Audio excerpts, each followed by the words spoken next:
Hello, and welcome to the Gravel Ride Podcast. I'm your host, Craig Dalton. This week on the show, we've got Tony Pereira of Breadwinner Cycles from Portland, Oregon.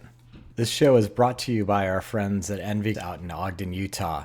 You may remember a few weeks back, I attended the ENVE Rodeo out at their facility, and it was an amazing experience. I highly recommend trying to get a slot in the Grow event next year. The course was right up my alley. Very technical at spots, very beautiful, a lot of climbing, a big day out, and quite an adventure. That combined with the Custom Builder Round Up made for an incredible weekend. We got to see builders from around the world showcasing their works, including Tony from Breadwinner. I highly recommend you head over to envy.com and check out the photographs from the Builder Roundup, follow them on social media, and check out their products. I was particularly impressed with all the rigorous testing that was going on in that facility. It's amazing when you bring all the engineers, innovators, testers all under one roof, what you can do. They were explaining that not only do they build everything in-house, but they also build all the machinery and tooling in-house for the testing. So they had all kinds of custom tests. I was particularly interested when I saw their frame testing jig, which was flexing nonstop one of their custom frames that they just released this year. It was amazing how much abuse that frame could take. I was further impressed by the drop tests that their wheels were undergoing. I remember thinking to myself that if you get a warranty claim and someone says they're just riding along, ENVE can empirically say there's no way that's possible you did that much damage to these wheels because we've tested it at 10 times that impact rate. So big thanks to our friends at ENVE for sponsoring this episode and a few others of the podcast. We couldn't continue doing what we're doing without their support. Head on over to envy.com and check out everything they're doing to support the sport of gravel cycling. With all that said, let's dive right into my interview with Tony. Tony, welcome to the show. Thanks for having me, Craig. It's great to see you virtually from your office there in Portland. It's funny, now that we're all accustomed to this, it makes it really easy. Yeah, it really is. If you don't have your setup dialed at this point, I don't think you ever will. Yeah, right? Tony, let's start off a little bit by getting to know you and what led you to becoming a frame builder. It's been a while now. I started out in the outdoor industry. I started working in ski shops when I was 16, which was in 1985. And I grew up working in ski shops. And then in college, I started working in a bike shop. And after college, I moved to Utah and skied and rode and worked in bike shops there. And I got really into the bike community when I lived in Salt Lake. Did that for quite a while. Eventually got bored of being a bike mechanic. Just hit my limit on that. But I've always been a tinkerer, playing around in the garage, working on cars and motorcycles and, of course, bicycles. I learned how to braise a little and weld a little bit from a friend of my dad's. And then just brought all those things together. And I was a fan of the old mountain bikes, the IBUs and salsa, and of course the Richies. The Richies always had those beautiful, huge fillets. And I'm like, I knew how to braise, so I'm like, I wonder if I could make a mountain bike. And this was 2002 or so almost 20 years ago. The internet was there. We were using all like listserv type communication, but there's a pretty active frame builder listserv that still exists. But I got on there and started figuring it out, built a couple mountain bikes, and after building one, I was like, oh man, I got to do this. Bringing my love of bikes together with making things, and I was hooked for sure. Riding that first bike was such a joyous moment. It's got to be an amazing feeling to ride something really that you've cool. Actually made. It's super gratifying. It sounds like you and I came up in the same era, which was that period of time where there was a lot of great mountain bike frame builders and custom steel bikes. Every state seemed to have a builder of some notoriety. Yep. So how did you teach yourself? Was it really through, obviously you had a little bit of hands-on experience from your father's friend to teach you how to weld and know what equipment was needed. Were you able to glean some of the basic fundamentals from that listserv and ask questions? Yeah, it was great. I know Richard Sachs is one of the more professional frame builders that was on there, and he's always been really generous with his time. And there were a number of others as well, but I remember him in particular. But yeah, there was a great group of people that I, some of them I'm still friends with. remember Steve Garro from Coconino was getting started at exactly the same time. And the two of us were like bouncing things off of each other and just getting our feet wet. But I am fortunate to have a natural aptitude for using tools and problem solving and figuring things out. So yeah, I was able to teach myself, with the help of that listserv, obviously, how to make it all come together. And I look back on those early frames and I still have a couple of them, and they were pretty bad. The first 20 or so that I built for me and my friends, they were pretty rough. I should say rough. They weren't, the finish was rough. They worked fine, but I started building bikes for customers after about the first 20 or so bikes that mostly went to my friends, and they were starting to get pretty good by then. And did that just happen via word of mouth? With the 20 out there, people would see it and say, oh, where did you get that thing from? I had a core group of friends in Salt Lake that worked in the bike shop with me, or were associated with the bike shop, called Wild Rose. It was an early mountain bike scene, bike shop. And two of my friends, Alex and Jeff, they were 100% on board with me. They were like, yeah, you got to do this, and we're going to help you build us some bikes. Let's go racing. And we went out. We were all mountain bikers, so we were out riding single speeds in the Intermountain Cup series in Utah, which is I think still exists. It was a really popular mountain bike series. I think there were 10 races around the whole state. And we got out there and we were top 5 racer in the single speed category. And we started doing that. We would do 24 hours of Moab every year. So we just got out there. We just put it out there, and we were having fun, and people liked what we were doing. And I know my very first customer, he was a guy that we beat in a race. And he came up to me at the end of the race. He was like, you guys are having fun. I want one of those. That's awesome. Were you operating under the Breadwinner brand at that point? No, that was Pereira Cycles. Okay. So a namesake brand at that point. Right. So that was in Utah in 2004 or so. And then I moved to Portland in 2005. And when I moved here, I decided not to get a job and go in full time building bikes. I had a few orders under my belt, and I went for it, and it worked out. And did you stay under your namesake as the branding? Yeah, it was Pereira Cycles until 2013. Okay. And that's when I hooked up with Ira, who had been building under his name, Ira Ryan, and we started Breadwinner.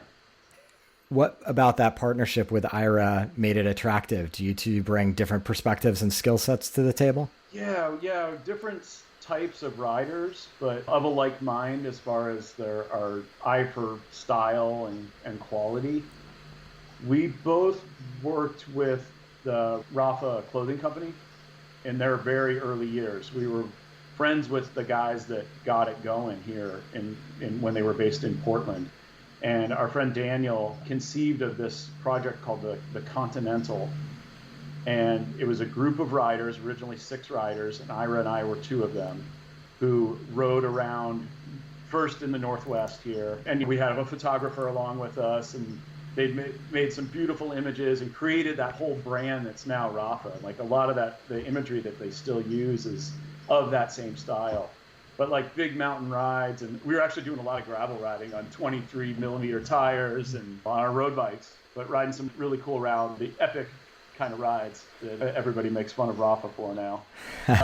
I certainly remember that era when those visuals and videos came out, and they were certainly evocative of where ultimately gravel slotted in, this big mountain adventure, not your Saturday group, not your normal Saturday group ride type of riding. Yeah, that was super fun. And out of that, Rafa asked us to build, they decided that they were going to get 5 bike companies. We were the smallest one, and market a line of bikes. It was all through their website. They took the orders, and then we build the bikes. And I can't remember exactly. It was like Cinelli. I know Cinelli was one of them. They're slipping my mind now, but they're all like big bike brands. And then it was me and Ira, and we were the only ones that were on that Continental team. So we called that bike the Continental. And it had my logo on the right side of the down tube and Ira's on the left side of the down tube. He built mostly with lugs, so it had a lugged head tube and top tube, seat tube junction. And then the bottom bracket was fillet braised, which is my style. Interesting. What a neat collaboration. Together, we sold 22 of them, though not very many. But out of that, we found that we really liked working together. And we were like, all right. And honestly, we made some good money off of it. Like building that many, that was how many bikes each of us would build in a year. Right. Back then, I was building 25 bikes a year, or maybe even a little less. Yeah, it's funny in talking to other builders. You think about the pace in which these bikes get built. If you're building them all by yourself, 2-3 weeks to build a bike is about what it takes, and do the math. You can't do much more than 20-25 in a year. And you nailed it. We were doing the math, and we're like, all right, we can't scale what we're doing now anymore. Some people can. There's a few builders out there that can crank them out, but we couldn't. So we're like, let's figure out a way to keep building bikes, but make more of them, and maybe make a little bit of a living. And the Breadwinner name was really something that we hung on that first Rafa project. It was just what we used to open a bank account. We never had any plans to make it a brand. It was kind of an inside joke. Yeah, I love that. Yeah, we can't make bread any other way. This is the Breadwinner project. Yeah. My son had just been born. Ira had just gotten married. We were like, we got to figure something out here. And then we started calling it Breadwinner. It was, again, a joke between us. But a year or two later, actually a year after the Rafa thing, we got approached by the folks that were starting up Shinola. Yep. Which is now mostly a watch company. Sure. I remember those bikes. Were you behind them? Bikes as well. And we designed their bike and built some prototypes for them. And we got paid well for that. And we took that money and started Breadwinner with it. Okay. Yeah, I imagine it's always a challenge as a frame builder. Once you have the knowledge of all the different types of machinery that could make your process more efficient, acquiring said machinery is a big financial outlay. So having those rare opportunities like with Shinola and Rafa before that, I'm sure really accelerated your ability to be a builder that can kick out more than 20 a year.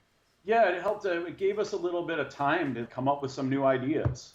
Like we could sit back and go, okay, what do we want this thing called Breadwinner to be? And we realized that a lot of our customers who were waiting a year or sometimes 2 years to get their bike, at the end of that long wait, they're often not happy. There are lots of opportunities for things to go wrong, or for them to just lose interest, or it's too long.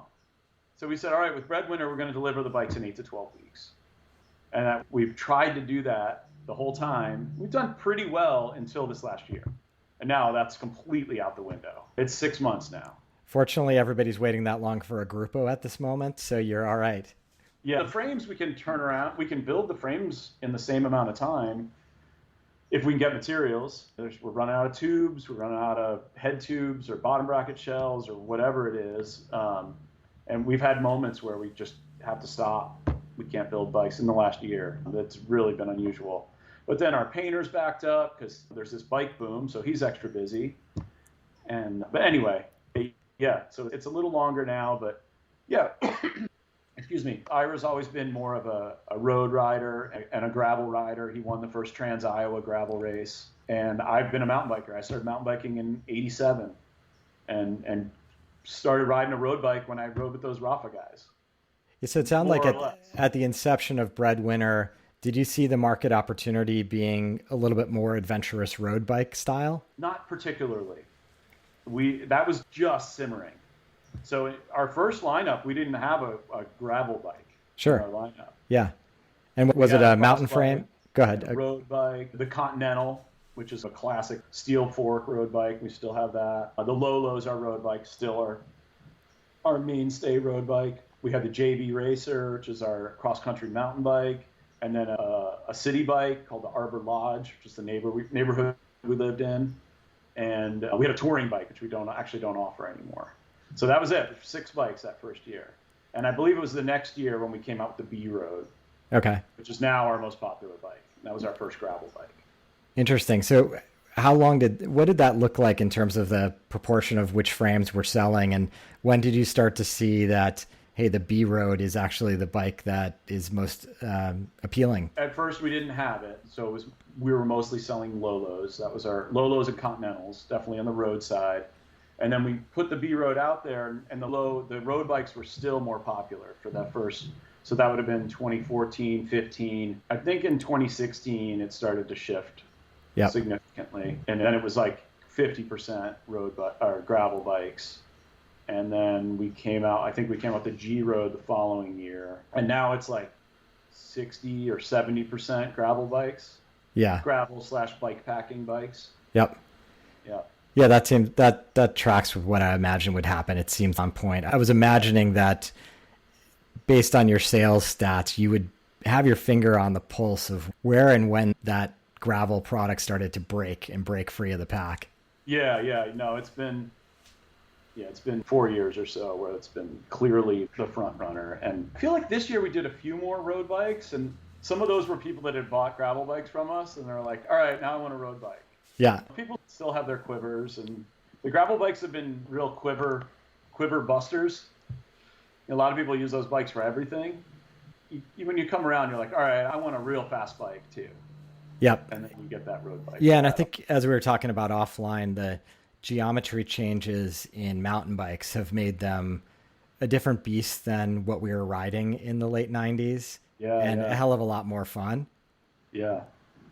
And I imagine that's a kind of a growing segment of interest because people are looking for something special to have underneath them.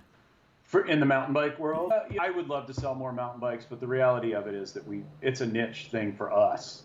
So we do a handful of mountain bikes a year. Yeah.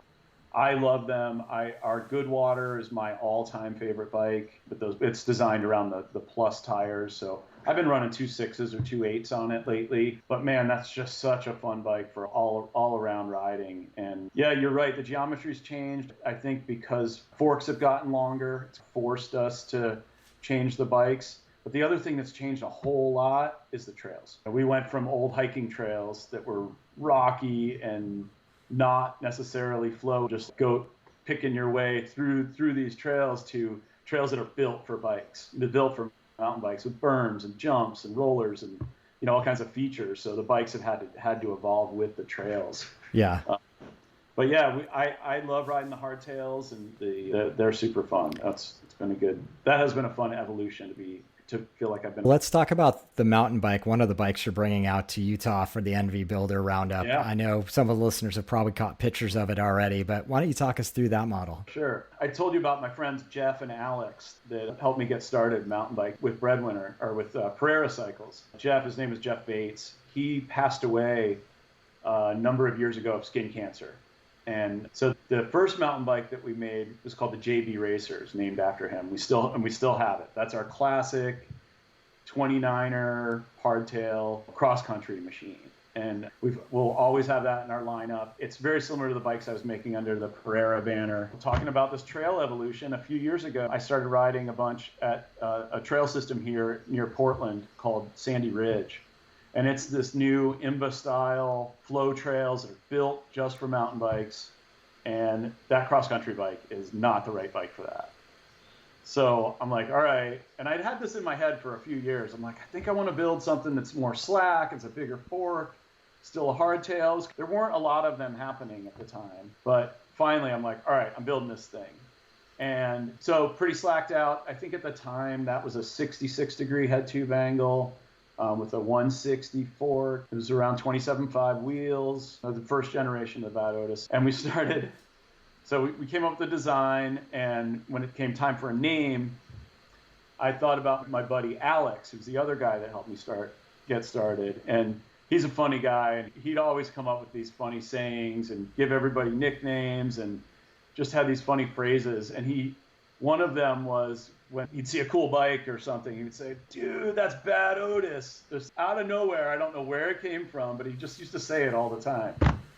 So I'm like, that's a great name for a bike. I'm going to call the bike Bad Otis.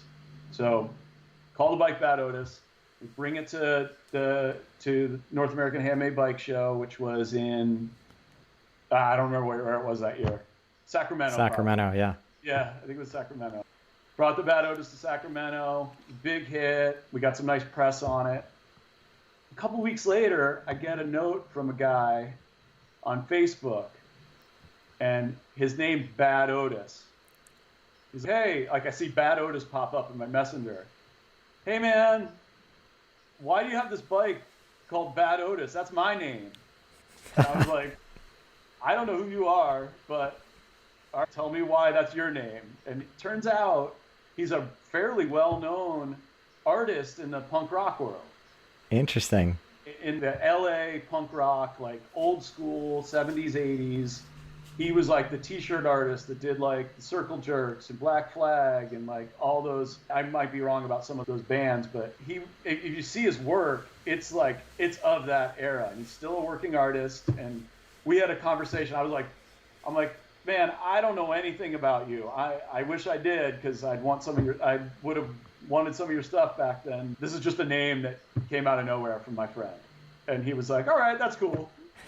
He was totally cool about it, but he thought he's been ripped off over the years. You know, like people that work in that realm, there's counterfeiters making rip-offs of his old t-shirt designs from the 80s.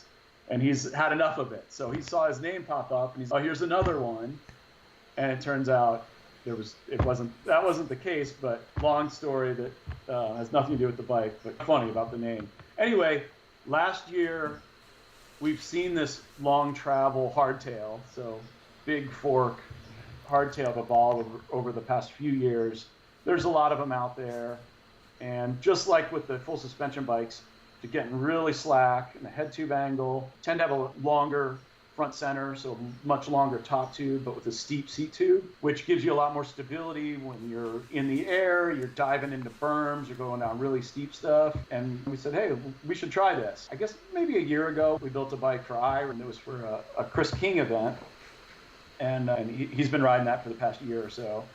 And so just, again, slacker, I think we went to a 64-degree head tube angle or something like that. And his really steep, like 76-degree seat tube angle. So it climbs, you get your weight far enough forward that the front end doesn't want to wander around. But then once you put your dropper down, you stand up, you've got that hard charging, like super slack bike. Yeah, I find it really interesting. Just it helps, looking at those bikes helps me think about gravel geometry in many ways. Not that there's any parallels between the two, but I've often had trouble like figuring out what does the steepness of a seat tube angle do? What does the head tube angle do? And the more I play around with different bikes and different equipment, you start to see it. Yeah. And some of these things creep their way. Some of these philosophies, not these extremes, creep their way into gravel bikes in one shape or form, I imagine. Yeah. You've got that. I forgot what it's called. The transition. They have that crazy. That isn't the evil chamois. Yeah. Exactly. Tony, let's talk about the gravel bikes in your lineup. And I'd be curious for you to describe to the listener the different models, and the different tube sets that you use. And with carbon being like the material du jour that a lot of these bikes get pumped out on, why don't you talk to the listener about what a steel bike can do and how it feels and why it's so special? Sure. I think there are many wonderful carbon bikes. There's nothing wrong. I'm not like a agnostic, gotta have steel. Steel is real guy. I have been, but I've left all that behind. I think there are many great materials for bikes. The thing that keeps us making steel bikes is how great it is for a custom bike. Yep. And small scale production. So there are, I don't know how many, hundreds of different tubes to choose from.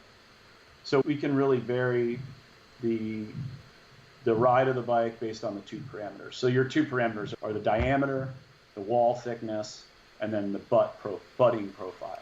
So steel tubes are thicker on the ends. We call that the butt. And everyone's heard of butted tubing. Most people don't know what it means. But they're thicker on the ends where you do your welding, because the welding affects the strength of the material, so it has to be a little bit stronger where you heat it. And then the middle of the tube where you don't heat it can be a lot thinner and a lot lighter, so you save some weight. And then each tube comes in a certain length, and the butts are a certain length as well. You remove some of that to get your finished tube length. So we can really tailor each individual tube for each bike and dial in, optimize the weight of the bike, and optimize the ride quality, mostly through the diameter and wall thickness of the tube. Okay, so you tune the feel of the ride, optimize it for weight and strength. So in that sort of get to know the customer process, you're learning their weight and riding style. Exactly. And you can make adjustments to the way the bike feels based on what they're telling you how they ride. Exactly. Exactly. Yeah. We have people come to us. Oh, yeah, I used to be a football player and I'm pretty big and I stomp on my bike. But I want a really light bike packing bike. And we're like, all right, we're going to make it a little heavier and we're going to use a little bit bigger tubes and it's going to give you the best ride. And then on the other side, we have somebody that's 100 pounds and they don't want the bike to feel like a dead brick. We can either use a smaller diameter tube or a lighter tube tailored to their style and their size and everything. For most of the listeners, I'm imagining that they aren't custom bike owners. As someone, when they're going through the purchasing process, obviously the sky's the limit. Tube lengths, things like that you can help work with them on. How do you help guide people to get to the right spot? Yeah. The way that we work, we try to make it approachable and easy. That was another goal of ours with Breadwinner. When I made my Pereira cycles, I was like, what kind of do you want? And I would make you a road bike or a cross bike, or they didn't have names. There were no model names of any kind. And I realized that made it hard for people to come through the door. So now we have like our gravel bikes. Our first one was called the B Road. And B roads are like rural roads in the Midwest where Ira grew up. And so you would say, okay, I want a B road, and that has a carbon fork and a steel frame. And we work with the people with their fit and everything and how they want the bike to ride. The design side's all on us. Our customers, sometimes they want to have more say in what goes where, but we've got a pretty good idea for what works and the materials we should use. So we handle all that, and then the components, whatever you want. So that B Road model sounds like maybe it was the gravel bike extension of that Continental. Was it more in the kind of road plus world than the big tire mountain? It was a cross bike, actually. Okay. Yeah, we based it on our cross bike, mostly because at the time the carbon forks you could get that would fit a wider tire were cross forks. Yeah. So it kind of just fit into that realm. And we were very limited in what tires there were at that time. There was the Panaracer Pacella, which was really popular, Jan Heine from Rene Harris, which was Compass, which before that was something else. I can't remember what he called it then.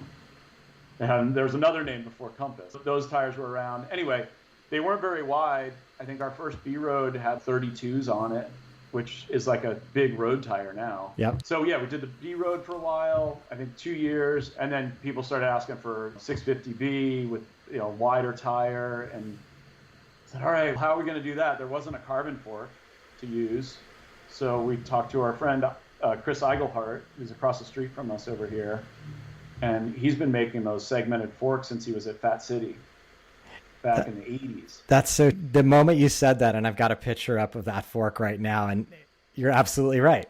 That was the fat fork. Yeah, so Chris was the guy that made all those forks. Amazing. Yeah, and he's now across the street. And he also welds all our bikes. So Ira and we still touch every bike, and I tack weld all the bikes, but Chris does our finish welding. Gotcha. We build 3 bikes a week, so we can't have a welder on staff. We just can't have somebody. It's not a full-time job. Yeah. So ever since the very beginning of Breadwinner, we've built going on 900 bikes now. Chris has welded every one of them.